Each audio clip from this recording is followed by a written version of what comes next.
Good evening and welcome to tonight's Monday, May the 20th work session on the community policing facility. I am going to introduce, I guess, Karen, are we passing over to you or is it going right to Peter? It's going right to Peter. Peter, the floor is yours. All right. Good evening, Mr. Mayor, City Council. Peter Rice, Director of Public Works.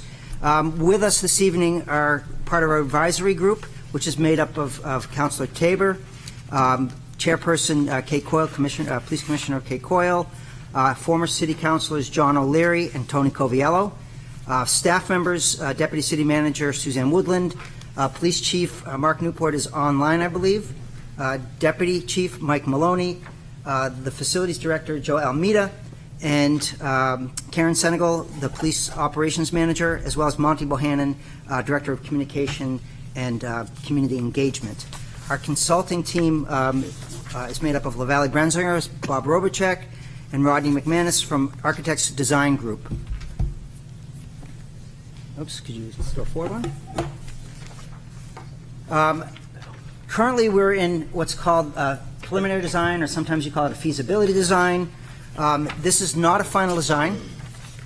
We are not going to be showing you renderings of a finished building with layouts of rooms and things like that. It's really a massing exercise, and it's determining if this site can accommodate the building that we're looking at. Our goal tonight is to move towards affirmation of site selection, as well as the budget that we've been working on currently. We will speak further to that towards the end of this brief presentation. The agenda is relatively short. We'll give a brief summary of how we've gotten to this point, talk about a needs assessment that was conducted and the evolving how that works, some of the 3D massing or drawings that give you a feel for how the building's going to fall on the site, along with some adjacency diagrams, which is important to the architects and the police force and less of an issue for most people when they look at it. But until you start putting the pieces together, you don't really understand how important that is. We'll talk about funding and the opinion of costs or budget, and then what we're hoping for next steps from the City Council. The site selection involved a review of pretty much every city-owned parcel. It was over 200 sites that we looked at and narrowed it down to 7 potential sites, which were further narrowed down to 5 sites, which included the Granite Street ball field, Clough Field, the Sherburne School, the City Hall lower lot, and the back lot of City Hall here. The feedback we received from the public, from the City Council, were twofold. One, you felt that we should keep a campus feel or campus connection with the police force, the police department, and you wanted to stay within budget. So with those items in mind, we worked on a hybrid approach, which moved looked at using the space in front of the City Hall, and we worked very hard as a team to continue to work the space needs to a point where it would stay within budget. A space needs assessment is really a long-range plan that looks at developing gross footage needs. It's used for site evaluation as well as initial costing. The elements that go into a space needs assessment include interviews with each of the divisions within the department to understand their functions, their roles, what their needs are. It looks at future community policing. What direction is it going in? It looks at the existing configuration, and it looks at what the future force size is going to be. It takes all those things and it comes up with some gross square footage. Initially, in 2014, there was a space needs assessment done that indicated a program of 66,000 square feet. That 2014 assessment was reviewed in 2023, and a larger number of 72,000 was settled on as the initial cut. Working together with the design team and our advisory group, working group, and feedback from City Council, we've worked that square footage down to 49,000 square feet. And it's important to understand that projects like this are iterative, and it often starts with a much bigger footprint, because what happens is when you start the initial discussions, all the perfect configurations and all the things you want are brought out. And once you put that down on paper, and once you start putting cost to that, you then realize the limitations. It's like a house project, if you've ever done that, where you want a brand new kitchen with all the appliances and whatever else, and then you realize you can't afford all those things, and so you have to cut back and adjust. So this is not atypical. This is something that's happened on pretty much every big project that I've ever done. So I don't want people to feel like it was unusual. The space needs analysis or assessment, there's a couple copies over on the table. We will be putting, it's posted on the website, so if people are interested, they can look at it. But it's something that's, it gives you a feel for the types of spaces that are needed. The figure shown right here is an adjacency diagram, and the numbers you can see here, if you can read it, it says 9.0 detectives. And what that is it ties to the space needs assessment, and there's a 7,700 square foot space, but it's not one big open space.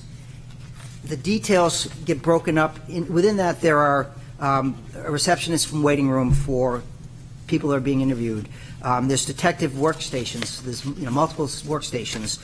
There's a crime analyst office. There's a social worker space, administrative filing areas, secure filing areas, a Faraday room, which is like a radio silence room, a polygraph room. So there's a number of things. So that larger space gets broken down, and all those pieces need to be in that area adjacent, because that's what the detectives are doing.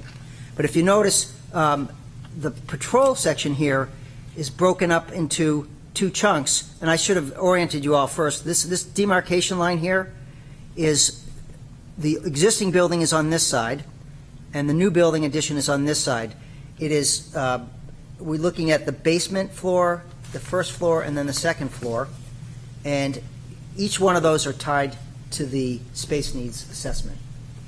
Of interest, if you look in this area on the first floor, which is where the general public would be entering into a public space, there's also a sally port, so vehicles would be bringing in and doing their police business here at a booking and intake, which is adjacent to the patrol area.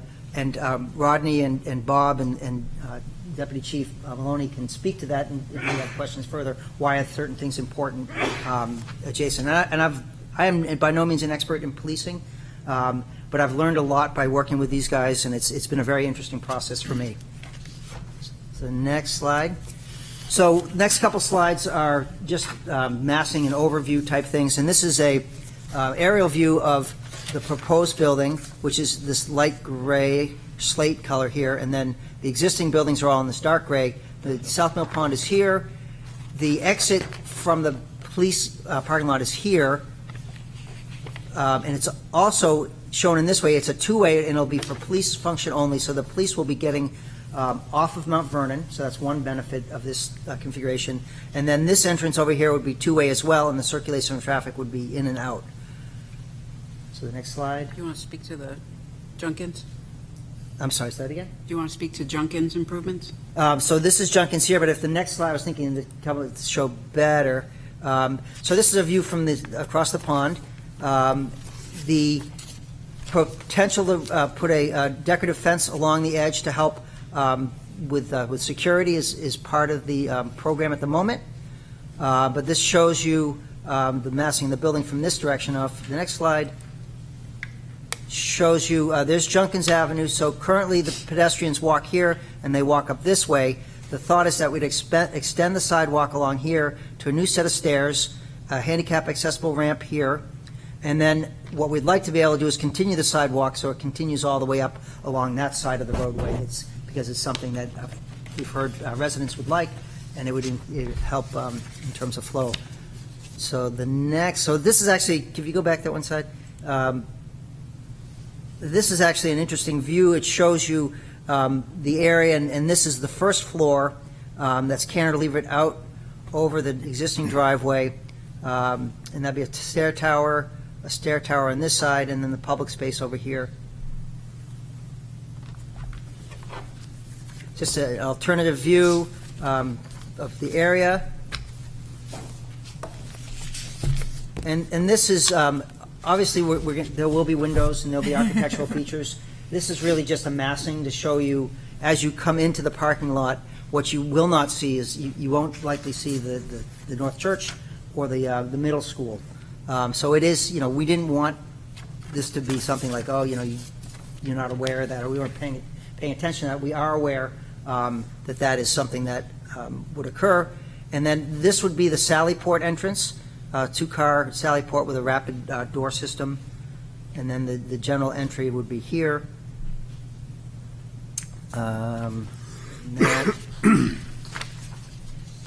This figure is a little busy, but it really shows a lot of the elements that we're looking at. So we'd be looking at a gate entrance on this side, and that's where the two-way entrance for the PD would be. You see the arrows down here with two-way arrows and circulation pattern. We're looking at fencing and another gate back here.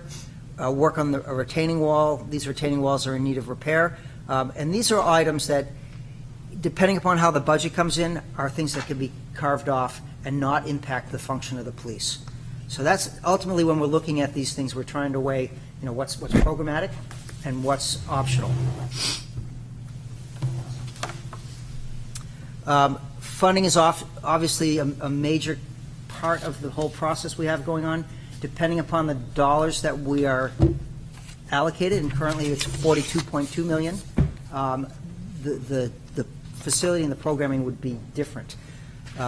We currently have authorized $1.4 million, and that's what's going towards these initial efforts.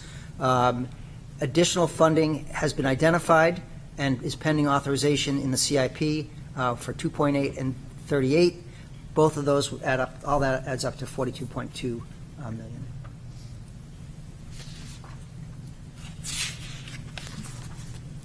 More detailed budget sheets are on your table. We collapsed it a little bit just for ease of visual ease. And that's kind of a weird thing there. So site development is about 3.5 million. There we go. So the total building and site development costs are 31 million. There's a 10% contingency at this point because it's early in the design effort, and you don't want to be overly optimistic about what the prices are going to be, so you keep contingency, and there's a lot of elements that need to be fleshed out. Soft costs, which are really engineering fees, permitting fees, some miscellaneous types of expenses are included as a 20% number, all coming in at $41.8 million, which there's a number below that 48, that 41 of $838 per square foot. If you recall, the last time we presented, it was closer to $1,000 per square foot, and we get to this $838 by reusing a portion of the existing city hall, so the cost to renovate is a lot less than the cost to build new. So the combination of the things, of those two aspects of the project, give us the ability to come in at a lower cost and still have the what we want for the programming needs of the police force. Where we go from here, we really need to get a feel for whether this is the right site and whether we're building or designing to that 42.2. So we would like to request a council vote at the June 3rd meeting, just to make sure we're going in the right direction. Once that is established, the design will get into full swing. We anticipate about a year's worth of effort on that, and then depending upon how we procure the project, whether we do a traditional design build, or whether we do a construct manage or design build type of approach, it depends on how we structure the bid at the end, or the contract stuff. And that takes a little while to do. We're anticipating roughly 3 months for that process. And then the construction would be 2 to 2.5 years.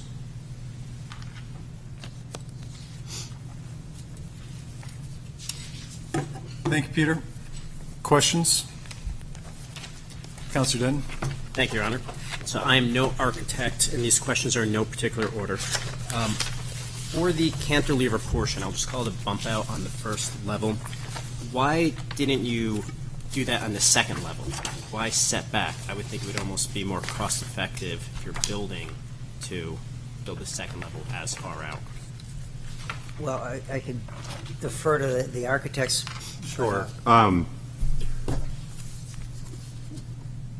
Where the operational adjacencies diagrams help us is putting people where they need to be on the floors. So in policing facilities, generally, a lot of things want to be on the first floor. Lesser things want to be on the second floor, a handful of less things. So what we did was, because booking and intake is down there, we wanted to put patrol down there, and the comm IT fit down on the floor at the same level. When we went up to the next floor, it wasn't required. The amount of square footage that we needed to put up there was not required, so we pulled it off the lake side. And I have 2 more questions. If I might. The public access area, it says mechanical, tunnel, and foundation on the basement level. Is there a second elevator there, or will people be using the elevator that's currently existing in the current? There would be new elevators in the new police station, Yeah. but that area is really for pipe chases to get utilities from the new building into the old building and back and forth. Would we be able to save money by just having the existing elevator and not having a second elevator? I would not recommend that because the existing elevators are not located without having the general public have to walk through a police station. And one of the big deficiencies of the station now is that in order to go from point A to B, the general public walks through places that are actually police work going on. And then with the cantilever portion on the outside, can larger vehicles pass under it, like whether it be the CERT vehicle, ambulances, fire trucks? Yes. The answer is yes, Yeah. but that is really, the height clearance and things like that are critical parts of design, and that needs to be, with all those things are taken into consideration. Thank you. Counselor Denton, other questions? Counselor Moreau? I'm just curious, you have 2 areas on level 1 for patrol. Do they have 2 separate functions? What are the purposes? They do. The portions that are in the new floor are mainly people functions, whereas the portions of patrol, which include locker rooms, bathrooms, shower facilities, and the workout space, physical agility spaces, are all in the existing. They don't need the headroom. They don't need a lot of the things like that. So that's actually a really kind of an interesting point about adjacencies. The detective area couldn't be easily broken up, whereas sections of the patrol could be broken up, and so And- that was and wanna be one thing that broken up. how it could be done. So I continue on that. Within the patrol space where the people functions, could you just list out some of those functions that would actually happen in there so Sure. I could get an idea about the breakout that would happen in that 100%. space? Yeah, that's. I could speak to that. Oh yeah, if that's please, okay. please. I don't care who. Yeah, he's gonna live it. Yeah. I believe the chief is on Zoom too, so I don't want to miss an opportunity for him to weigh in also. But yeah, it's easy to see a big blank space of patrol and say that that's patrol when most people, rightly so, have the thought that a patrol officer's place is in his cruiser on the street, which is where they should be. But the support structure and the people that support patrol are the patrol shift commander, the patrol lieutenant, the patrol sergeant, which are individual offices, a crime analyst, patrol admin assistant, our animal control officer, roll call rooms, report writing rooms. So those are all the functions in the new building that make up patrol. So it's in the space needs study as well, but those are the kind of functions that make up that patrol section to the left of that black line.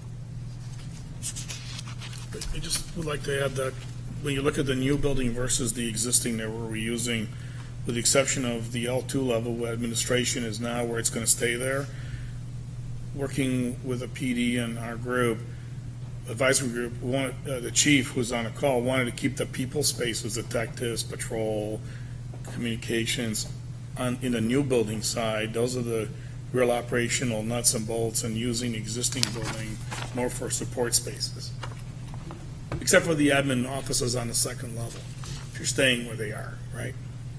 So, Thanks, Mayor. The cost per square foot for the new space is more or less expensive than the renovation of the old space? More expensive.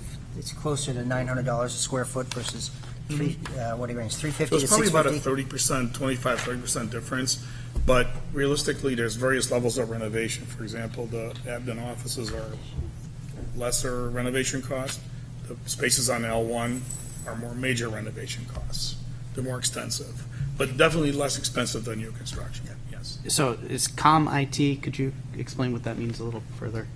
It's a combination of the dispatch as well as your IT, the IT administration, server rooms. I mean, you guys, it's a bunch of different things. Because I said the same thing. I said, well, you know, what is this? Why is it just one? And, you know, But why would that need to be in the new space instead of in the cheaper renovated space? there is a lot of electrical work that needs to be done to upgrade it, and to upgrade the existing while maintaining, being operational, is really challenging. So if you're trying to keep a dispatch center functional while you're renovating. So you would displace people, so you're better off, if you want to upgrade it, you want to put it into a new space, because you can run all the wires and everything you need without having to disrupt the operations, and then you just do a quick turnover, and that space would then be, shifted over. We're able to reuse a lot of the infrastructure that we currently have here, but the dispatch itself would be better served in a new space, and it's, from a construction standpoint, from an operational standpoint, it makes sense to move it over. Again, that was one of those questions that I asked earlier on. It's like, well, why not just leave it the way it is? The new building portion, I'm sorry, is a much harder designed, it's a Category 4 building, brand new to today's code, so it's going to withstand hurricanes and other events more than the space where your existing one is. Now, don't we have a duplicate dispatch center at Station 2? We do, but it's not the same as a police dispatch center.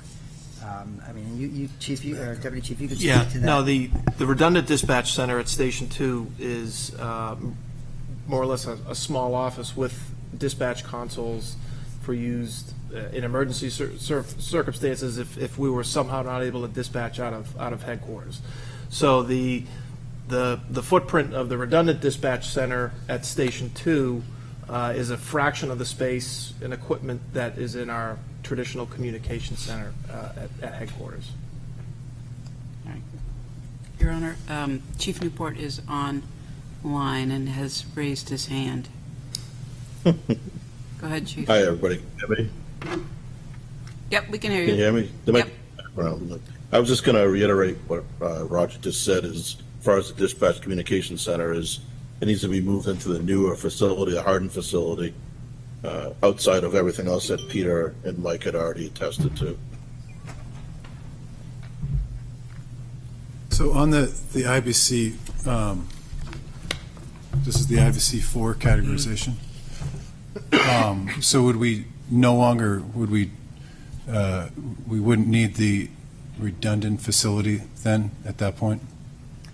I would not recommend eliminating the redundant system. I mean, you never know. It may not be a hurricane or something, but there could be a fire, there could be something that damages. So it's always good to have a backup emergency system. I would Certainly, but I guess from the IBC 4, and I would assume that the IBC Category 3 would be the one just below that. Is that how that works? Yeah. What is IBC Category 3? What types of buildings can find themselves as IBC Category 3? more commercial More commercial. type buildings and things Okay. like that, not essential DPW. facilities, yeah. And this is an IBC 4, but the code is no longer, there's other things, right? This was a hospital, so it was considered an IBC 4. Right. The 1962 portion, Speak to the Use mic. the microphone. the 1962 portion of the North Building was designed as a Category 4 type building back in 62. But the structural code has probably changed 5 or 6 times. And what are those changes? Like in terms of, Wind if we were loads, to, structural loads, earthquake loads, They've gotten more stringent. more stringent. right. So certainly earthquakes are, possibility, not discounting that, but so the recent past has kind of eliminated them as contention. Could we build to the code of what this building is right now in this new building? Like the new portion? We could, but we don't recommend a critical infrastructure to be designed that way. The savings, we made sure that as we were putting together these costs, that it was baked into the design, that we made sure this was a Category 4. Right, I guess I just need to, Okay. I'm just trying so we can explain to folks that are, like, what are we getting with an IBC Category 4 that we don't, that we wouldn't have if we built to an IBC Category 3? A more resilient building that has. Just examples of that. Like, what would it be able to withstand that we It currently? withstands higher wind Hurricanes. ratings, hurricanes. We can explain that. Okay. I'm with the chief. We're at a station design conference in a place that's a lot hotter than Portsmouth. It was made clear to us today that IBC, you need an IBC 4 building for storm shelter. That's required to be IBC 4, storm shelter. Also, communications in a police building is required to be IBC 4 also. So that the issue becomes, if those two things are required for IBC 4. So I'm just in terms of the, it looks like Tony is I was going to say, asking. Mr. Mayor, building So IBC in terms of just, because there's really. so Buzz, we're not able to hear you, you're breaking Clarify up. that? So your connection is not, we can't hear you. So we're going to have Tony come up. Just in terms of understanding what this means, and are we planning to shelter in the event of a hurricane? Do we plan to use the police facility as a shelter above the middle school and this room right here in the high school? Is it designed to be a shelter, one?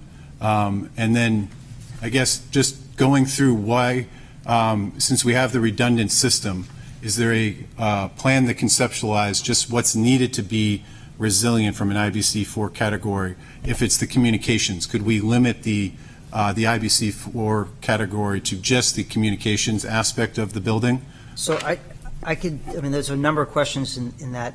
One, I could answer, no, we weren't intending it to be a public shelter. But Tony Covell is part of the working group, is a structural engineer. Tony, if you guys. Is this thing on? Yep. I never expected to be asked, is there a structural engineer in the room? So I happen to be a structural engineer. Just may help a little bit of background. So there's four categories type of building. Category 1 is basically an agricultural facility that has very low human occupancy. If there was an accident in the building, the chance of someone getting hurt is very, very low. We're not that there. Category 2 is 90% of the buildings out there. Probably your supermarket. And Category 2 is basically saying if there's a major incident, earthquake or storm, we're not expecting the building to survive. We're expecting it to survive long enough that humans can get out. And so there's no functionality left in the building. Categories 3 and 4 are different levels of functionality. So a Category 4 building, you really want nothing but cosmetic damage. Everything works. The elevators work, the stairs, the doors, the windows, electrical systems, all those maintain functionality. And so while this building may have been designed as Category 4 in 1960, we've had a lot of collapses that we've learned from in those years. And so I could sit here and give you hours worth of examples, but just a quick one, for example, we've become better at detailing concrete with rebar so that when a building shakes in an earthquake and concrete falls away, the rebar can catch the building better. We've just gotten better as engineers, and so we can't build the new building to 1962 Design 4 standards. We have no choice. I mean, the questioning is great, but as a structural engineer, I'm here to tell you, you have no choice. You have to design this building as Category 4. There's no ifs, ands, or buts. Now, if we were doing a school, a small school, we could probably do Category 3. But this is too essential of a facility. Category 4 is the only thing we have. So I guess I'm trying, like we've mentioned earthquakes a couple times. In terms of like other weather events that couldn't withstand an IBC or an IBC 3 building couldn't withstand, I'm just trying to wrap my head around. I understand that the IBC 4 building codes are not region specific, I would imagine.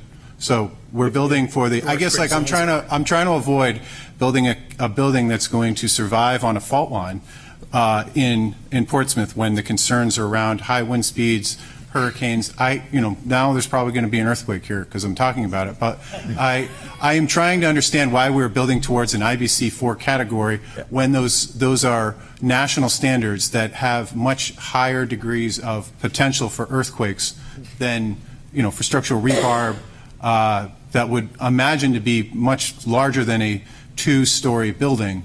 Like I'm trying to get what we're gaining from that. I can answer that. So a Category 4 building in New Hampshire is going to be a lot less robust than a Category 4 building in Los Angeles. Okay, so that is true. There's differences. Oh, yeah, tremendous. Different seismic zones. And Los Angeles will have much higher seismic codes, but probably less wind loads than we have. We're in a hurricane zone prone region.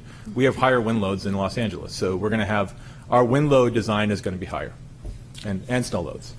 So I guess I'm trying to be a shelter, which is not going to be a shelter, as this is not being designed as a shelter in the case of an emergency event here. The way I look at it is it's maintaining critical services in an emergency. I mean, having the police functional and being able to respond in an emergency is what I understand. Part of my role is to make sure their facilities can be maintained during these types of situations. So I'm comfortable. I understand the question, and I think I agree with Tony that it's an important question to ask. But if it's something that is really important, we can drill down further into it and get back to you in terms of the specific savings associated with that. To me, at this point, it's part of an overall design process that we're going through. So it's just one component of a design that has a lot of costs associated with it. Sure, and happy to have it as a takeaway. I would like the cost savings, but I would also like the expectation in terms of wind load, like examples of what an IBC 4 category building is going to withstand that an IBC category 3 building is not going to withstand in Portsmouth. Like that would be helpful so that we can say, hey, the reason why we had to spend extra dough to make this an extinction level event building is because this thing is going to potentially occur here, and we need the systems to continue to work, for life safety. Okay. Okay. So the takeaway is to find examples and then the cost differential between IBC 3 and IBC 4. You got it. Your Honor, can I ask a question of the consultants? Sure. Rodney and Bob, can you think of any current or recent past public safety complexes that you've been a part of that have been something other than IBC 4? I can speak to that. So generally, any major facility in a city or a regional hub, whether it's, let's say, Manchester or Dover or Springfield, Massachusetts, or Lowell or Portsmouth, the code actually states, and Tony and Rodney can confirm this, it states that mission-critical facilities, I may not be quoting you the right word, such as hospitals, fire stations, police stations, that need to operate in a disaster, perhaps an event, need to be Category 4. So those facilities generally, in pretty much every larger, mid-sized, larger police facility we do, is a Category 4, right, Rodney? Yes. Where we see people stepping away from that are very small communities that are building very small police stations with a population of 3,000 to 4,000 people, where the building might be 5,000 to 6,000 square feet, and it's not constructed as an IBC Category 4. These are considered essential facilities. Essential That's facility. That's a code book word that brings along a lot Exactly. of other requirements. Yes. So, Okay, and so maybe one additional thing is what portions of the building are going to be needed and active during during a essential, certainly communications, even though we have the patrol redundancy. detectives. Yeah, would imagine, some of those people would be out on the streets helping, the community, but understanding what those portions of the building would be as IBC4. Yeah, just Tony? one last thing. You really can't separate a building. I think the way that you're talking about is, we're going to do, IT and communications category 4, but we're going to leave patrol not. You can't do that. It's the building. And so, theoretically, we could separate the new addition into 2 new additions, but you'd be like seismically isolating them and having its expansion joint. It wouldn't be a cost savings by any means. It'd be an effort for a little strange. As an engineer who've practiced for 25 years, if someone came to me and said, we're going to do a police station in Portsmouth and we're going to make it category 3, we would assume it's a mistake. And we'd be throwing up red flags saying this is wrong. And I understand the questioning. I'm not debating that, this is not a good line of questioning, but for some reason, I think it got out there that that there's an over-design of this building. And when the committee first brought it up to me, I was really confused. I'm like, why is this a debate? We have to do this. So Right. I think folks, at least, nobody is a structural engineer. Well, you are. Yeah, but I there's so when we talk about why something has to happen, and what I don't want to, and I don't think anybody in the council. Well, those are the codes, and they're just the codes, and them the codes. So I'd like to be able to say, hey, for this example here, for these parts of this, here. That's the reason why we have to have this. It's not likely that this event's going to occur, but would like to be able to point to those events happening. And then, understood, to be shelters, there's not going to be a shelter, but what the police expect to do in that emergency event that we would then need to have this. It's not trying to save money as much as it is trying to explain what it is we're buying. If the IBC4 is significantly more expensive than the others. And by the way, I guess since this is not a Category 4 building here, we operate within this, but not one of the reasons to have a new police station has identified that this won't survive an extinction level event. It's been about, space needs and otherwise. And so, this is a new part of the conversation where this needs to be much more resiliently built for situations that we can occur in the future, but it hasn't been a part of the conversation to date of we haven't been able to meet the needs or we're concerned about the building integrity. Yeah. Just one final point I think might help add to this conversation is, and correct me if I'm wrong, I don't think anyone's proposing to upgrade the existing structure to Category 4. That is something we could do, but given the programmatic moves to the newer structure and this concept, it wouldn't be necessary to meet code. So that is one example of right. And again, I only bring this up to say that this wasn't ever mentioned that this building itself would not survive a level event that we haven't thought about. Yeah. So just to jump in there, it's not that this building wouldn't survive that. It's that we learn, human beings learn from collapses, from storms. We're constantly improving the code. The unfortunate thing is the code cycles like every 5 years. Mm-hmm. In 5 years after this building's constructed, that building will no longer meet the new code. And so it's not that it's not going to survive that event. It's just that when that building is built, we're banking the best effort to protect the public safety at a reasonable cost. If cost was infinite, the whole thing would be built out of granite like the pyramids. But you balance that cost with the probability of human life and what needs to happen after an event. And in this case, that portion of the police station we would like to have to be operational. So it's not that this building is going to collapse when there's a hurricane. It's just that the probability of failure is less than that, and it's not at the level that we feel comfortable with as an industry. All right. If I could jump in, to address something the mayor brought up. One of the things we learned today, actually, is that one of the things you get with a Category 4, IBC Category 4 building is the design, it's designed to survive a Category 4 or Category 5 hurricane. So that's put aside earthquakes.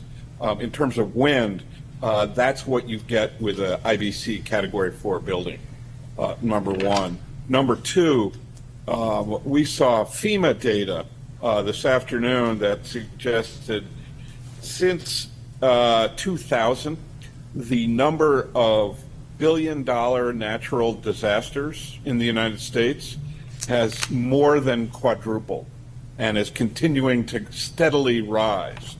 So if we're building this building for the future and we pay attention to that, what appears to be that trend, it's further impetus to pay attention to the IBC Category 4 designation. Okay. Councilor Cook, then Councilor Tabor, did you have a bite at the apple? No. And then Councilor Moreau. Thank you, Your Honor. And thank you so much for sharing this space needs assessment information. I'm looking forward to seeing that. I do have a question around needs assessment. I like hearing about the process that you went through. That was very helpful. But one of my questions has always been, did you ever do a needs assessment comparing our needs to other communities with our police force size, and looking at what their square footage needs are, and then compare as to what we're thinking about building? Because from what you've explained, we asked basically our force what they wanted, and then we said, well, what do we really need? And we went kind of through a process that way, but I'm not clear that we looked at other communities and did comparisons. You know, each community is unique, and the process is intended to do that kind of check and balance. You know, as we do this type of thing, we do look at other police stations. We looked at Manchester's, square foot per uniform officer. We had Dover's. And we looked at a number of others, and I don't necessarily think it's critical to say just because one community could, use this many square foot, that this situation is appropriate for a number of reasons. One, the aspects of community policing evolve with time. So there's different, at the time Manchester was built, they had different, ideas. Same with Dover. It's been since 2014, the last time it was done, and there's other types of things that came out since then.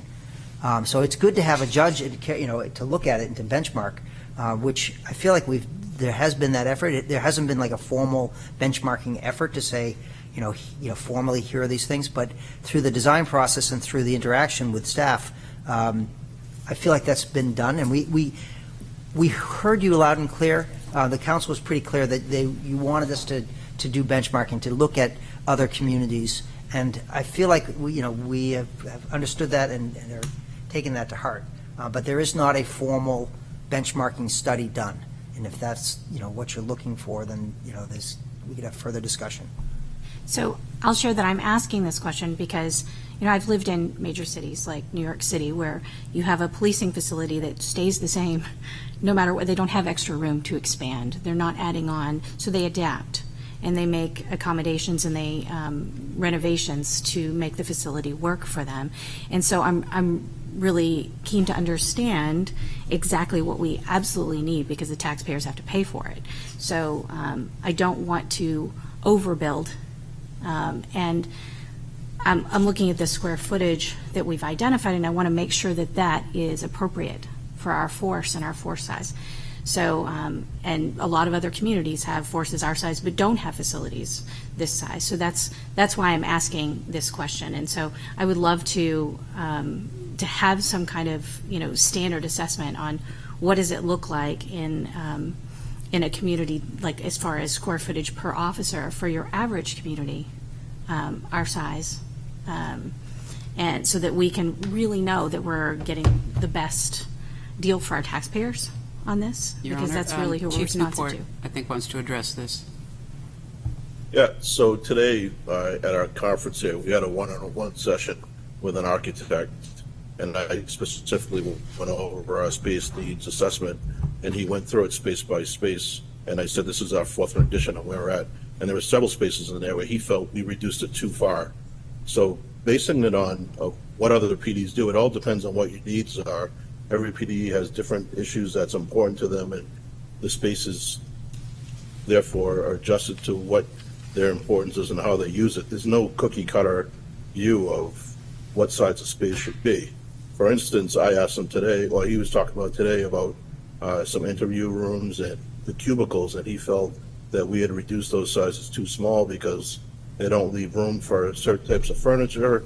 They don't leave room to have someone sit down in your office if you want to speak with someone individually, but conduct an interview in your room. So I think we've gone through this with a fine-tooth comb, and we felt that the space needs that we have there is what's best fit, not just for what our wants are, but for the needs of our department.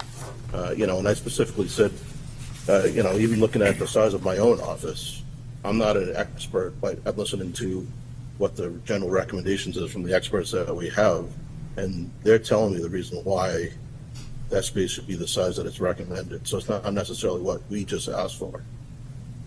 So, and just to add to that, the exercise has been one of continual looking at how do you reduce costs, how do you give value to residents. And, one of the reasons, Joe and I are part of this team is that, we are that balance within the group to be, poking, and the deputy city manager has been very vocal. And, the team can attest to, some heated discussions relative to, is this really needed, this is not needed, why? And it obviously, there needs to be some level of comfort that we take our responsibility seriously relative to protecting taxpayer dollars. I'm a resident. I pay taxes. I don't want to spend money on things that are not necessary. But at the same time, I'm also really frugal when it comes to investment in public infrastructure, and I want things to last. I want things to function properly, because what's the worst thing to do is to do a cheap building, and you end up paying for it in maintenance and operations, and you don't get the value that the residents really deserve. And it doesn't function well from a policing standpoint, because if it's not a good environment to work in and things are breaking, it's not a conducive environment to work in. So we truly understand your direction, and I think the council has been pretty clear relative to making sure what we're working towards is needed. A follow-on question on that then, on design. The cantilever design looks like it's probably, that's a very expensive kind of style of architecture. Is there any way to have a third floor and move some things up to the third floor, eliminate the cantilever design, and thereby save some money on design? It's not a true cantilever design. It's structured just like the regular building is. It's got columns and posts and beams, things like that come out. A true cantilever design just sticks out and there's nothing supporting it. I misspoke when I said a cantilever design. But I think a couple things that cantilever design does is it gives you protection on the roadway where you've got the parking that's potentially there under the building. So it adds benefit, actually, because of where it is. And it also gives you the opportunity in the future, if you needed to, you could actually design it such that this building could be expanded over that area in the future if you needed to. Now, we do have, we did this on a 20-year time frame. So there is growth built into this building, and the reason we've been forced sometimes because of budgetary issues to make a building smaller than we would like to have it. And the biggest complaint that we've ever received is we're filling up this building day one. We have no room to grow, and so we're trying to build in 20 years at least of growth into this building. I also wanted to add, you brought up a great point. You can see that in the diagrams that we did. We were very cognizant of the volume of the building. We try to keep it lower. We looked at a 3-story option. We're cognizant of the senior living that's there, and that was a major driver, and we were able to reduce it to the 2-story massing, which we thought was a big success to do that, because we're trying to minimize that, and you could really see that in those diagrams. Thank you. I guess my final question is related to the basement space. I noticed that there's quite a bit of space that's currently in use that isn't included in the diagrams. What is happening to that space? At this time, it hasn't been programmed out in terms of, it'd probably be non-police function, whether it's storage, whether it's something else. The space down there now, if you've taken a tour of the area, is not a great space to be working out of. It really should be a non-occupied space. So at this point, we were not planning on utilizing that for really any police functions, and that there is potential for future fitting it out for additional storage or things like that.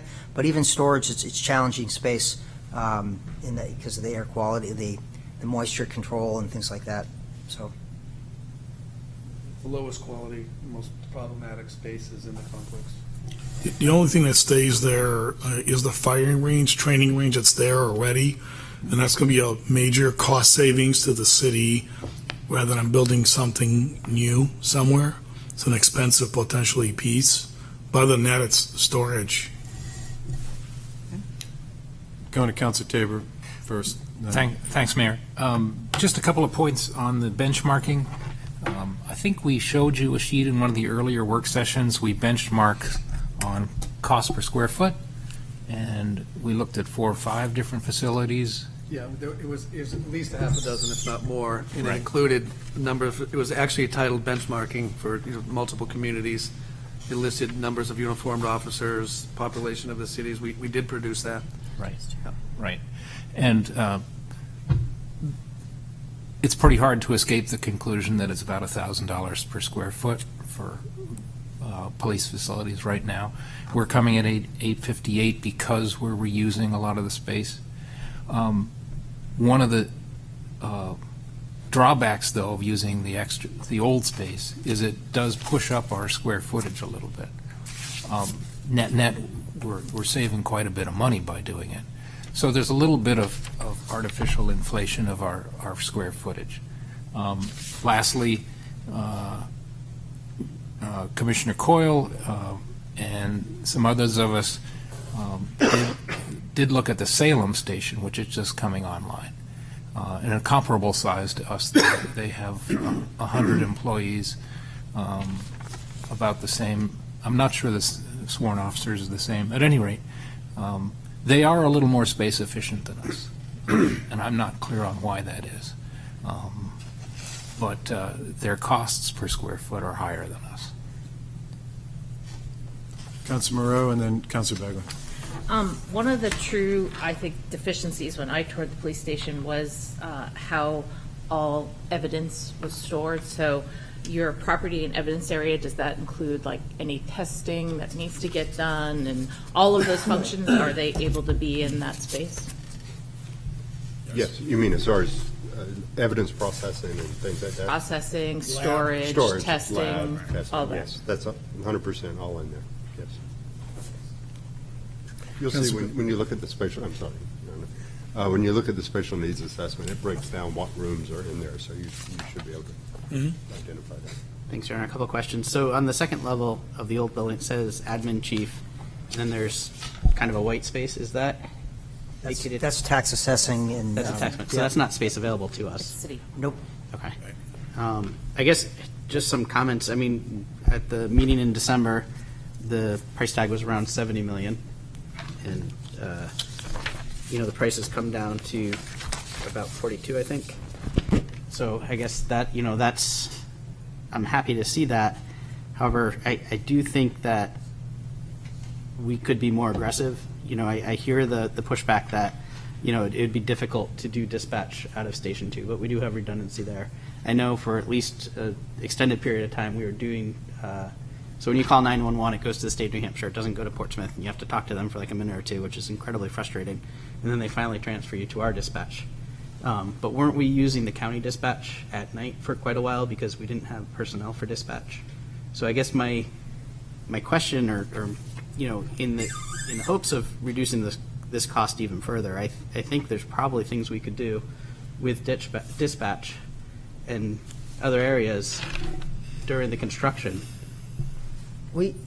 So as I stated at the beginning, this is not design, it's preliminary, it's feasibility. So the message I'm hearing very clearly is make sure we're being as frugal as possible relative to what can we reuse, can we get the footprint down, can we reduce costs? That's a very clear message, and to that end, these guys can attest that I pretty regularly say, we need to be willing to reduce because we need to stay within budget. And I understand what you're asking, and there are challenges with relying on regional dispatch, and the difficulties that the police had, but it wasn't just the police. It was fire, it was DPW, that all had the fallout, and when, relying on a county where they just didn't understand where things were at, it just wasn't really, from my perspective, a good option. I think it's worth, having gone to the same place that you are, why can't we leave it where it is? Why can't we, do it cheaper? I've gotten to the point where I'm comfortable with a new dispatch for a number of reasons. But I think it's important for us to get you to that point as well, so you understand, or we change. If we can't come up with a good, solid reason that you all are supportive of, then we'll have to adjust and figure out, how to make it work. But as right now, I think we're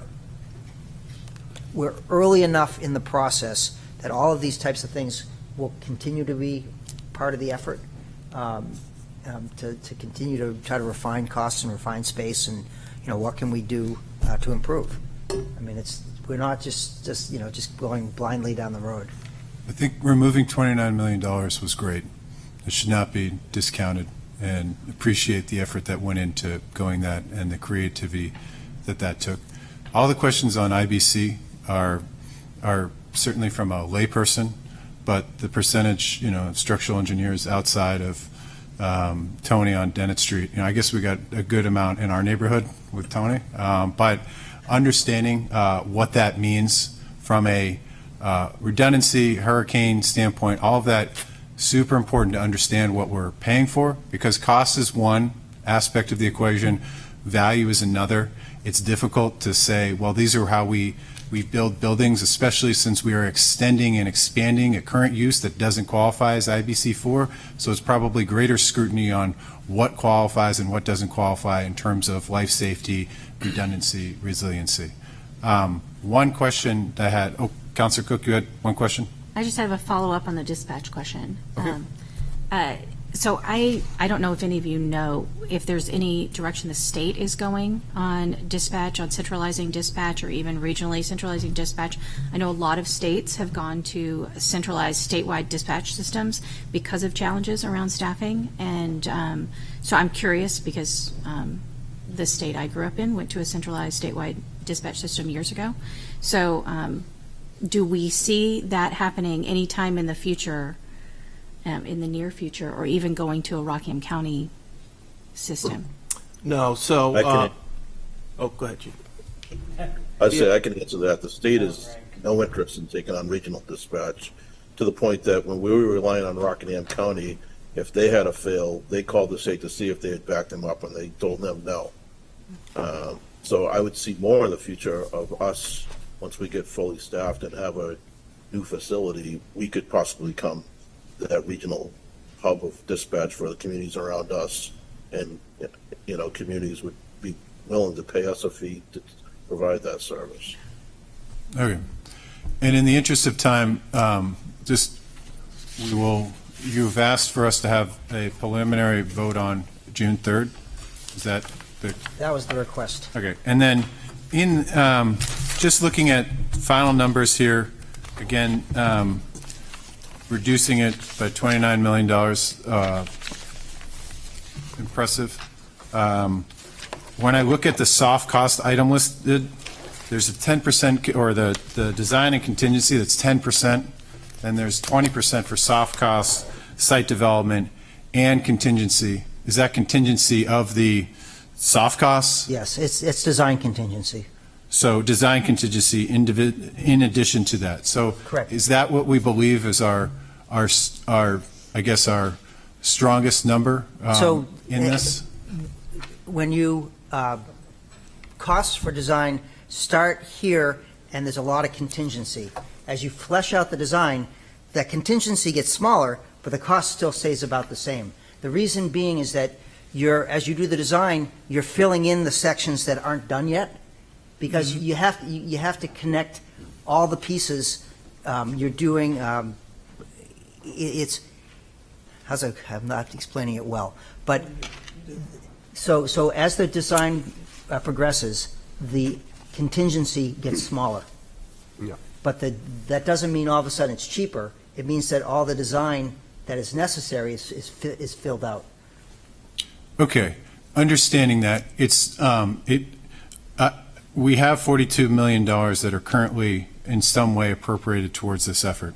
If we had $39 million appropriated to this instead, would these numbers be the numbers, or they just happen to come in right underneath the number of $42 million that's design associated? So if you look at the construction cost, it's like 31 something, and then you add a standard 10% for contingency plus a 20% for soft cost. So, did it come in under 42? Yes, because I was very adamant that it has to come in under 42. Very clear. So that also gives you some comfort level, because the contingency is there as you're doing the design. So it's not going to be like, oh, it's going to be this plus that extra 30%. The design is allows. We're making for the that. job of future counselors that much easier by having 10% and adhering to the industry standard of 20% for soft costs. This is standard design numbers. If you pull out any of the historical stuff, at the preliminary design feasibility level, these are the contingencies you start with. Okay. So this is standard design approach, and the risk you take when you reduce contingency and your soft cost stuff is that you come back afterwards and say, yeah, it's going to be a lot more because we cut it way too tight at the beginning. So you're better off because we're not at 10% design. We're not at 20. We are really at conceptual level design. So you want to have enough contingency so that you're not at a larger number or you're cutting it so close. Okay. Thank you, guys. We'll take 3 minutes. We'll take public comment. Oh, do we have public comment on the agenda for this? We do. Okay, all right, public comment. Please stand and state your name and speak to for or against, or just share a comment.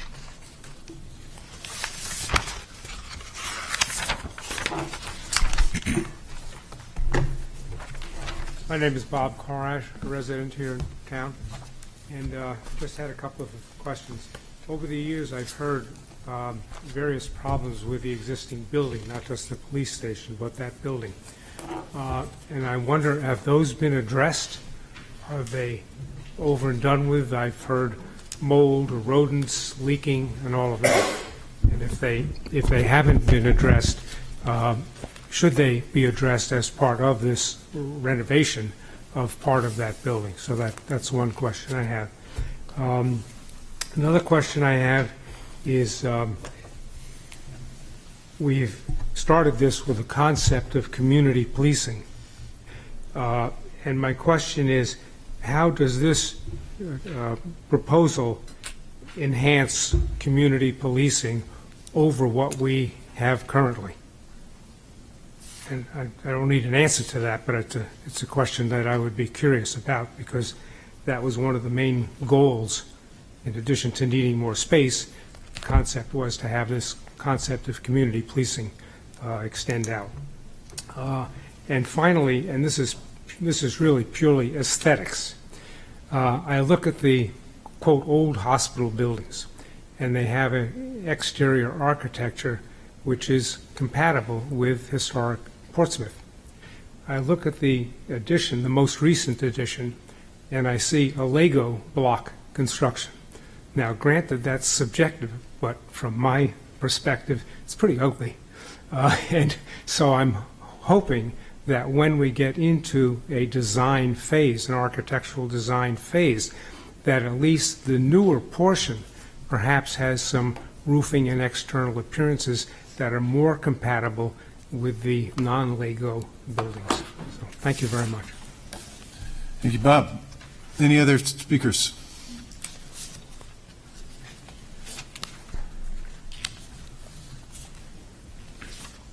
Kate Coyle.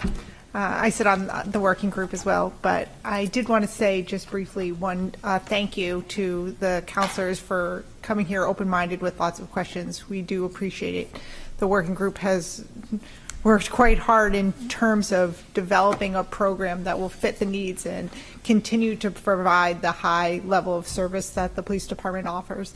And I want to talk to you just for a moment about some of those things. And I think, you know, as a Portsmouth resident, I'm proud to say that we have a social worker. That is unique to many police departments in Rockingham County. We head up we have an ICAC center that stands for the Internet Crimes Against Children. And that's one thing that our community can be really proud of. Our dispatch center does an outstanding job, and most towns have to rely on the county, which is good, but it's very different than having your own dispatch center that knows locations, that can dispatch and get responders to your home as quickly as possible. So I think that we will all continue to work. I hope that the counselors vote to advance this effort on June 3rd, because I think it's really important to our community. So thank you. Thank you. Commissioner Coyle. Hi, Tony Coviello, 341 Dennett Street. I serve in the committee. I think probably the mayor and city manager know this, but probably the rest of the council and my committee members don't. I was upset when I first heard these numbers come out. There was I'm obviously in the construction industry. I got a lot of phone calls from people saying, what's going on in Portsmouth? This is ridiculous, this price of this facility. And so I volunteered to help. I met with the city manager and I said, you know, I'm really upset about these costs coming in as high as they are. What's going on with this committee? And she suggested, look, well, why don't you get on the committee and be part of the problem, part of fixing the problem. Fixing the problem. And so I actually looked up my notes because the questions came up on baselining, and this is from February 6th. I had a phone call with an expert on design of police stations, a national expert, and I said, what should we be looking at? And he said about $950 or $1,000 a square foot for a police station, and about $350 to $360 a square foot for each employee. And we were twice that. I have notes, twice. We're twice that. I was angry. I underlined it twice. And you know, I came into the committee, and I did come in open-minded. I hope my committee members think I have been. And I've learned a lot, and I think some of the faults were the committee, what I would consider faults of the committee is they were so open and wanting to have the community follow this process that they opened themselves up to criticism for considering things that they probably knew was a no-go from the beginning, but it landed, you know, like a lead weight in the news and the public. So I give them credit for taking those arrows. But if you do the math, you know, for 120, 125 officer staff and divided by that square footage, you get 45,000, and which, you know, we're coming before you at 49,000, and that inefficiency can be explained, as others have said, was we're using the existing facility. So I think there's a bigger question out there about the size of our police force. That's not a question this committee is exploring, and that might be an important one. Do I think that you're going to shave off enough of this facility to make a financial difference if that debate would happen? That debate would take time, and and as you go time, costs are going up. I don't feel confident enough to say that, you know, that we would be lowering the cost of the facility by doing this huge analysis by any significant margin. So, I am happy this committee, knocked the cost down as much as they did. And I say that coming to you from sitting in that position of being upset when I first heard it. I've made that change over time and being comfortable with this. And I'd be willing to open to the idea that if I jumped into looking how a police department is staffed, there's a probability that I would be okay with the comfort of the size that we are now for a community. I'm certainly not willing to stand here today and say I'm confident the police department is overstaffed. So, thank you. Thank you. Tony?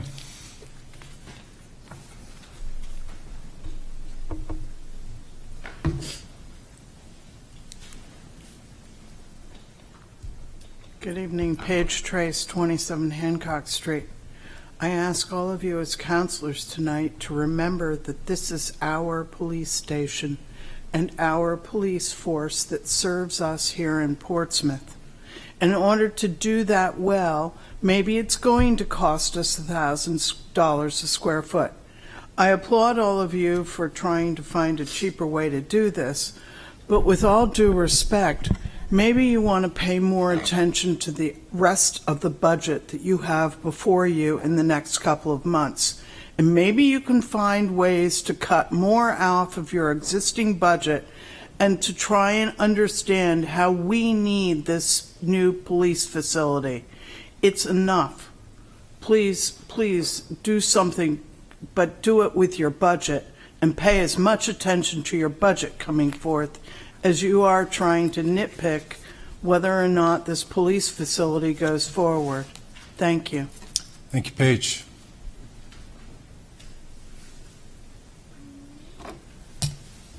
Seeing no hands on Zoom and no others rising, we will close the work session. Thank you all for the work that has gone in and your time here this evening.